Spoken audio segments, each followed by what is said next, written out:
They say marketing is a contest for people's attention. I say, why not use every trick in the book to win that competition? G'day guys, my name is Rob from conceptualize.tech and welcome to this Blender tutorial where we're animating a curve to show off a product. Of course we're using the monkey so you can follow along, but you can use any sort of prototype or even just something cool you've made on Blender in its place. Alright, let's get started. So we'll start with our start file, and the first thing I'm going to do is go up to Blender Render and change it to Cycles Render. And I'm going to delete the default cube and the default lamp. And I'm going to add in my monkey. And as I said before, we're going to be using the monkey so you can follow along, but any kind of object, product, prototype, or even just something cool you made in Blender you can use in its place to show off certain features.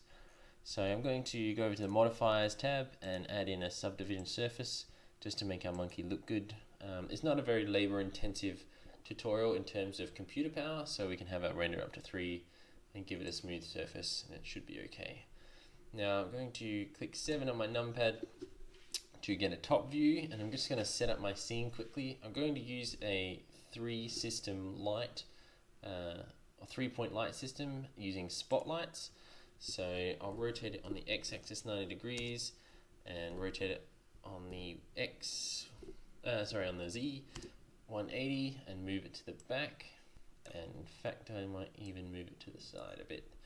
Rotate Z, make sure it's facing, and the monkey. So now the emission I'll have at strength of 1000, and I'll duplicate the light, move it on the y-axis, and rotate it on the Z to the monkey again, and I have this one with a strength of 500. I'll duplicate it again, move it on the x-axis, rotate it to face the monkey. Come on. There. And give this a strength of 200. Now I'm also going to change my world to complete black so that the only thing we see is the monkey. So if this was a product or a prototype for a client, it would be the only thing you see. So if we give it a test render, it just it looks pretty good, I think. So now that our scene's all set up, the only other thing we'll do for a scene is the camera, but we'll do that later. So now it's time to add our curves and start modifying or animating them. So our cursor's in the middle, so when I add the curve, the Bezier curve, it adds straight to the center. I'm going to move it out a bit just so I can show off the curve a little bit. And if I tab into edit mode, you can see that we've got vertices and we've also got these handles. And the handles are really what makes a curve really. So the way you move the handles is kind of the way the curve follows or is moved between the 2 vertices that we have here. Of course, then if you click E for extrude, you get another vertex in which you can have another pair of handles.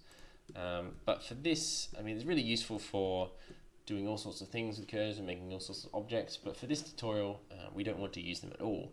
So we want to turn them into a straight line. So to do that, in edit mode, if we click A to deselect all and then A to select all, so we've got the handles and the vertices selected, we go over to the handles tab over here and click vector.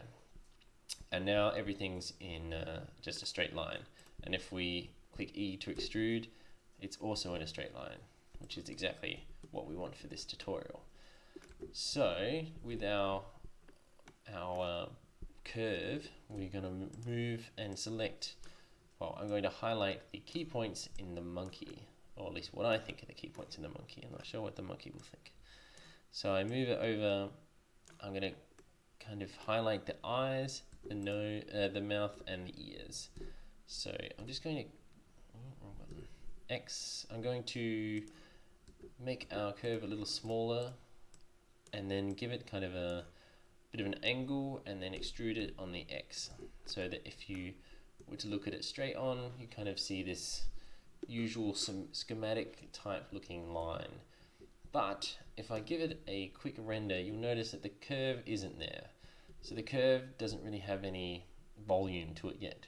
And to give it volume, we need to bevel the object. And at the moment, there's nothing to bevel it to. So what we need to do is add a curve, another curve as a circle. And I'll put this up out of the way. Now we can bevel it to the Bezier circle. But if I do that, it's way too massive. So your first instinct might be to scale that curve, the original curve, but you're actually just scaling it as a whole. So what you need to do is go to the Bezier circle and scale that down. So I'm going to scale it down quite a lot, and if I give it now a test render, you can see that we have indeed a curve that's visible to the camera. I'm just going to move it a bit closer to the eye, just so it gives a bit of a shadow there. And because they're the same kind of material, you don't really see the curve all that well, and I want it to really show off the curve, so I'm going to give it a new material of an emission. Just a very simple material, and then you can see it really showing off that eyeball there. Now we can move forward in two different ways now. We can either animate the curve and then duplicate it. So we have this animated curve that we duplicate, and then we have to modify the keyframes, or we can duplicate it and then modify it and then animate it. And I think the second way is much easier. If you're modifying or animating curve and then duplicating it, when you're kind of animating a curve, you want it to disappear at some point. And then if you're kind of duplicating curves that you can't see or invisible to you, then it kind of makes things quite tough. So I really suggest duplicating first and then animating the curves. So that's what I'm going to do here. So I'm going to move my curve down here with the mouth.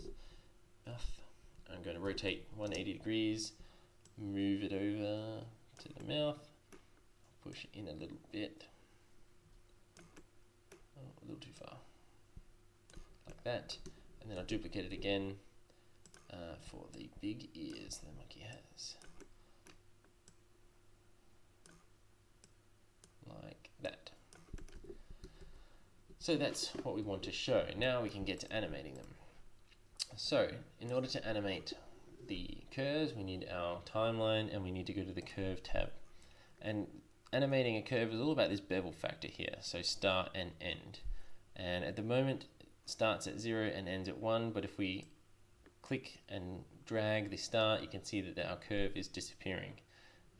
So we want it to be disappeared at the start, it to come into existence and then disappear again. But at the moment it's going the wrong way, so if I slowly pull my start down, it's kind of going the opposite way that I want. So we need them to both start at 0, and then I'm going to add keyframes to this section. So to do that, I right click on my mouse and insert a keyframe.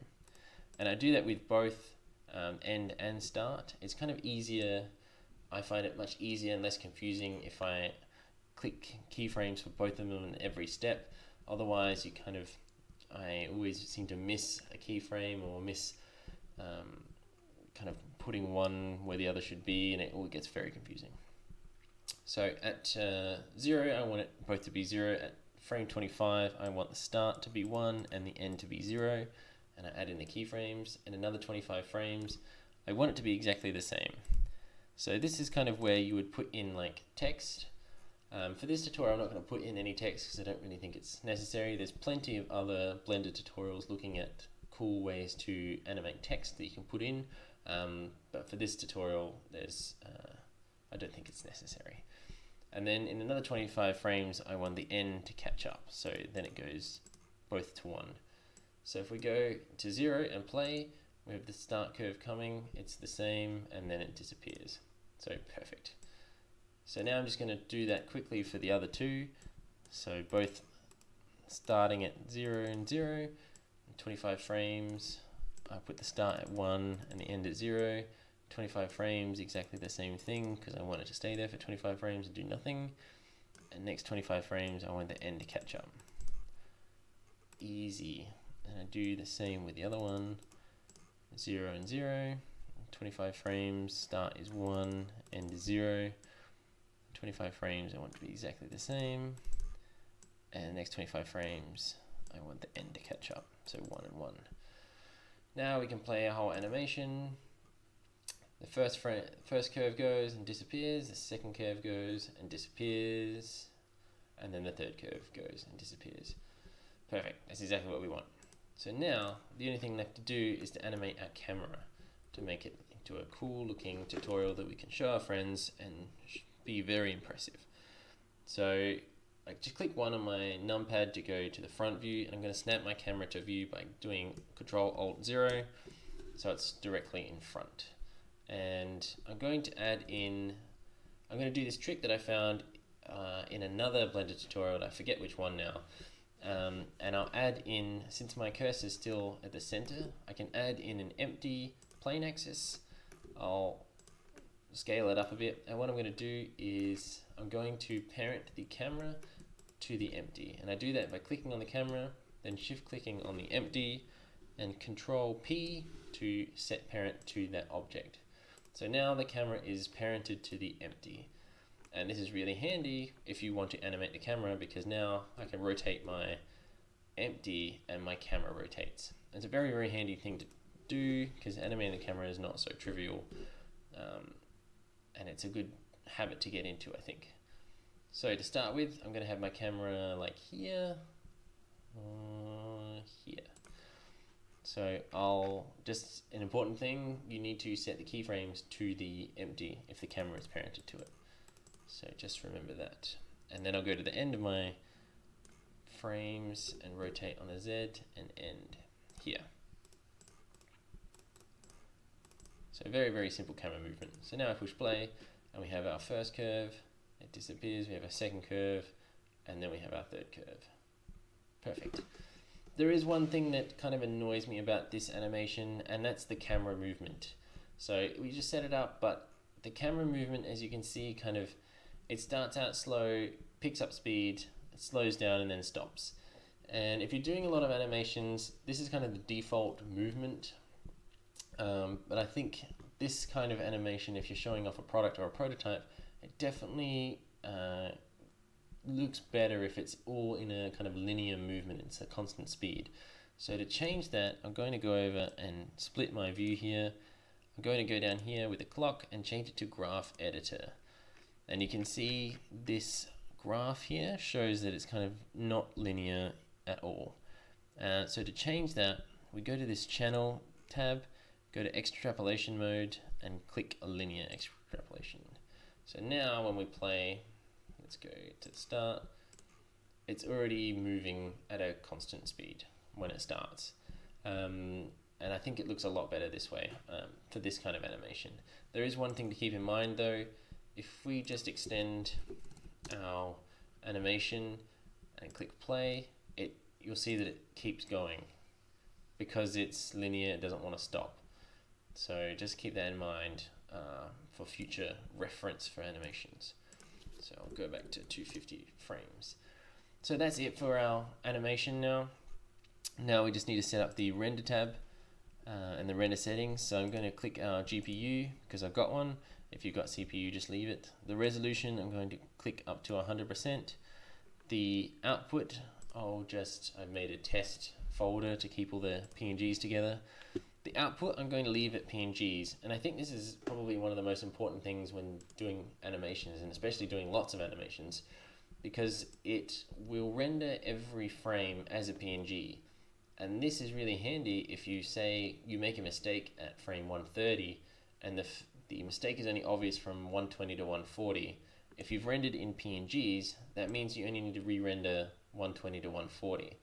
Or if you were re-rendering in, say, a movie format, you would need to redo the whole animation in order to fix that mistake. And it's also really handy if you were, say, you were rendering and you got halfway, and then you needed to go out and do something. You could stop it and start from where you left off, and there would be no problem. But if you were doing a movie format again, you need to re-render everything. So I would always suggest rendering in or having an output in PNG and then later compiling it. It just makes life much more simpler.